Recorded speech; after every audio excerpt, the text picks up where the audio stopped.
Hello दोस्तों, मैं हूं अनसीन हॉरर और आप सुन रहे हैं हॉरर कहानी, वह भी मेरी जुबानी। दोस्तों, आज की हमारी कहानी है भूतिया पोस्ट ऑफिस की कहानी।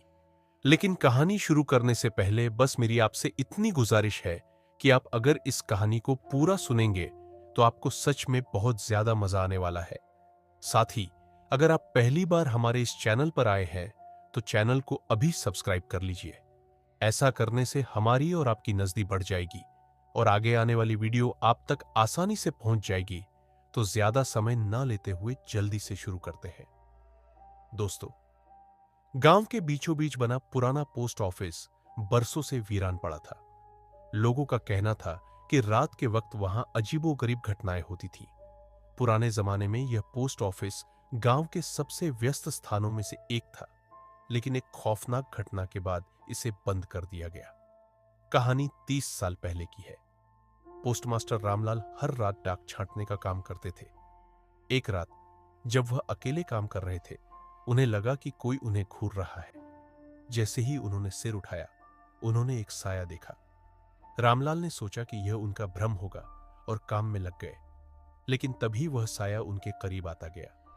घबराहट में रामलाल ने वहां से भागने की कोशिश की, लेकिन वह गिर पड़े। अगले दिन उनकी लाश पोस्ट ऑफिस में मिली। उस घटना के बाद हर रात पोस्ट ऑफिस से अजीब आवाजें आने लगी। कभी किसी के चलने की आवाजें, तो कभी दरवाजे खुद ब खुद खुलने और बंद होने की। गांव वालों का कहना था कि रामलाल का भूत वहां भटक रहा है। एक दिन पोस्ट ऑफिस की जांच के लिए 2 लोग आए। उन्होंने वहां रात बिताने का फैसला किया। रात के 12 बजे के करीब उन्होंने दरवाजे पर तेज खटखटाने की आवाज सुनी। जब दरवाजा खोला तो वहां कोई नहीं था। थोड़ी ही देर में उन्हें टेलीफोन की घंटी सुनाई दी, जबकि वहां कोई टेलीफोन मौजूद नहीं था। उन्होंने डर के मारे भागने की कोशिश की, लेकिन दरवाजा खुद ब खुद बंद हो गया। जब सुबह हुई तो वे दोनों बेसुध हालत में पोस्ट ऑफिस के बाहर मिले। उन्होंने बताया कि एक परछाई ने उनका पीछा किया और उनकी सांसें रुकने लगी थी। इसके बाद किसी ने उस पोस्ट ऑफिस के पास जाने की हिम्मत नहीं की। आज भी वह पोस्ट ऑफिस बंद पड़ा है। गांव वाले मानते हैं कि रामलाल का आत्मा अभी भी वहां भटकती है, उन पत्रों को खोजते हुए जिन्हें वह कभी समय पर पहुंचा नहीं पाए। कुछ साहसी लोगों ने समय समय पर उस पोस्ट ऑफिस के रहस्य को सुलझाने की कोशिश की, लेकिन वे या तो अपनी हिम्मत खो बैठे या फिर वहां से कुछ ऐसा अनुभव लेकर लौटे जो उन्होंने कभी सपने में भी नहीं सोचा था। कुछ साल पहले एक मशहूर भूत प्रेत के शोधकर्ता अजय और उनकी टीम ने उस पोस्ट ऑफिस में रात बिताने का फैसला किया। वे अपने साथ कैमरे, रिकॉर्डर और बाकी आधुनिक उपकरण लेकर पहुंचे। गांव वालों ने उन्हें चेतावनी दी, लेकिन वे पीछे नहीं हटे। रात के 11 बजे के करीब उन्होंने रिकॉर्डिंग शुरू की। पहले कुछ घंटों तक सब सामान्य लग रहा था, लेकिन जैसे ही घड़ी ने 2 बजे का समय दिखाया, कमरे में अजीब सी ठंडक फैलने लगी। ऐसा लगा मानो कोई अदृश्य शक्ति उनके आसपास मंडरा रही हो। उनके उपकरणों ने भी अजीबोगरीब सिग्नल पकड़ने शुरू कर दिए। अचानक पोस्ट ऑफिस की पुरानी घंटी बिना किसी वजह के बजने लगी। टीम के एक सदस्य रोहित ने दरवाजे की ओर देखा तो वह हल्की हल्की हिल रहा था, जैसे कोई उसे बाहर से खटखटा रहा हो। अजय ने कैमरा लेकर दरवाजे के पास जाने की हिम्मत की। जैसे ही उन्होंने दरवाजा खोला, उन्हें तेज हवा का झोंका महसूस हुआ। वह हवा ठंडी नहीं थी, बल्कि उसमें एक अजीब सी सड़ांध थी। जैसे ही उन्होंने वापस मुड़कर देखा, कमरे में मौजूद एक मेज पर रखी पुरानी डाक अचानक बिखरने लगी। उन डाक के बीच से एक पुरानी खून से सनी चिट्ठी निकली। अजय ने उस चिट्ठी को उठाकर पढ़ने की कोशिश की, लेकिन तभी कमरे की लाइट्स तेज चमकने लगी और उनका कैमरा अचानक बंद हो गया। चिट्ठी पर लिखा था, मुझे माफ कर दो, मैंने जो किया उसकी सजा मुझे मिल रही है। टीम को लगा कि यह रामलाल की आत्मा का संदेश हो सकता है। वे समझ नहीं पा रहे थे कि इसका मतलब क्या है। तभी कमरे में एक डरावनी हंसी गूंजी और उनके आसपास अजीबोगरीब साए घूमने लगे। उनकी सांसें तेज हो गई। किसी तरह वे भागकर वहां से बाहर निकले। अगले दिन जब उन्होंने कैमरे की रिकॉर्डिंग चेक की तो उसमें एक भयानक साया दिखाई दिया। वह साया कभी उनके पास आता, कभी दूर जाता। उस रात के बाद अजय और उनकी टीम ने कभी किसी भूतिया जगह पर जाने की हिम्मत नहीं की। गांव वाले कहते हैं कि रामलाल की आत्मा आज भी उस पोस्ट ऑफिस में कैद है और वह हर उस शख्स को डराती है जो उसकी अधूरी कहानी जानने की कोशिश करता है। कहते हैं अगर कोई उस चिट्ठी का असली रहस्य सुलझा ले तो शायद उसकी आत्मा को शांति मिल सके, लेकिन अभी तक ऐसा करने की हिम्मत किसी में नहीं हुई है।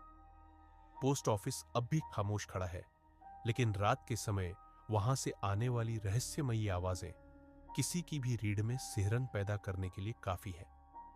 गांव वालों के बीच यह चर्चा भी थी कि रामलाल की मौत किसी प्राकृतिक कारण से नहीं हुई थी, बल्कि वह एक गहरे राज से जुड़ी हुई थी। कुछ पुराने लोग बताते हैं कि रामलाल को किसी खत के जरिए धमकी दी गई थी। वह खत कभी डिलीवर नहीं हुआ और उसी के साथ रामलाल की आत्मा भी पोस्ट ऑफिस में बंधी रह गई। एक दिन गांव के एक युवा अर्जुन ने उस राज को सुलझाने की ठानी। वह बाकी गांव वालों से अलग था, निडर और जिज्ञासु। उसने पुराने पोस्ट ऑफिस की कुंजी ढूंढ निकाली और शाम ढलते ही वहां पहुंच गया। पोस्ट ऑफिस के अंदर का माहौल बेहद डरावना था। जर्जर लकड़ी के फर्श की चरमराहट और दीवारों पर जमी काई ने माहौल को और भयानक बना दिया। अर्जुन ने अपने साथ एक टॉर्च और कुछ हनुमान चालीसा के पन्ने रखे थे। जैसे ही रात गहरी होने लगी, अर्जुन ने महसूस किया कि चारों ओर अजीब सी सरसराहट हो रही है। उसने खुद को शांत रखने की कोशिश की और पोस्ट ऑफिस के कोने कोने में जांच शुरू कर दी। अचानक उसे एक पुरानी तिजोरी नजर आई। तिजोरी पर जंग लग चुकी थी और उसे खोलने में काफी मेहनत लगी। तिजोरी के अंदर कुछ पुराने कागज और चिट्ठियां थीं। उन्हीं में से एक चिट्ठी पर खून के धब्बे थे। अर्जुन ने चिट्ठी को पढ़ा, जिसमें लिखा था, रामलाल, अगर तुमने मेरी चिट्ठी किसी और को दिखाने की कोशिश की तो तुम्हें इसकी कीमत अपनी जान देकर चुकानी पड़ेगी। अर्जुन को समझ आ गया कि यह वही चिट्ठी थी जिसे रामलाल ने अपने जीवन के आखिरी दिन तक संभाल कर रखा था। चिट्ठी किसी संपत्ति विवाद से जुड़ी हुई थी, जिसमें गांव के प्रभावशाली लोगों का नाम शामिल था। रामलाल को धमकी दी गई थी कि वह इस चिट्ठी को डिलीवर न करे, लेकिन शायद उसने सच्चाई उजागर करने की कोशिश की थी। जैसे ही अर्जुन ने चिट्ठी को पलटा, कमरे में ठंडी हवा का झोंका चला। उसके चारों ओर काले साए मंडराने लगे। अर्जुन ने महसूस किया कि कोई उसे दबोचने की कोशिश कर रहा है। उसने हनुमान चालीसा के पन्ने निकाले और जोर जोर से पढ़ना शुरू कर दिया। साए धीरे धीरे पीछे हटने लगे। तभी एक गहरी भयानक आवाज गूंजी, मुझे न्याय चाहिए, मुझे न्याय चाहिए। अर्जुन समझ गया कि रामलाल की आत्मा तभी शांत होगी जब उसकी हत्या का सच सबके सामने आएगा। उसने किसी तरह उस चिट्ठी को सुरक्षित रखा और वहां से भाग निकला। अगले दिन अर्जुन ने गांव के मुखिया और पुलिस को उस चिट्ठी के बारे में बताया। यह साबित हो गया कि रामलाल की मौत एक सुनियोजित हत्या थी। जिन लोगों ने उसे मारा था वे अब बूढ़े हो चुके थे, लेकिन कानून ने उन्हें उनके अपराध की सजा दी। जैसे ही रामलाल को न्याय मिला, पोस्ट ऑफिस में होने वाली अजीब घटनाएं भी बंद हो गई।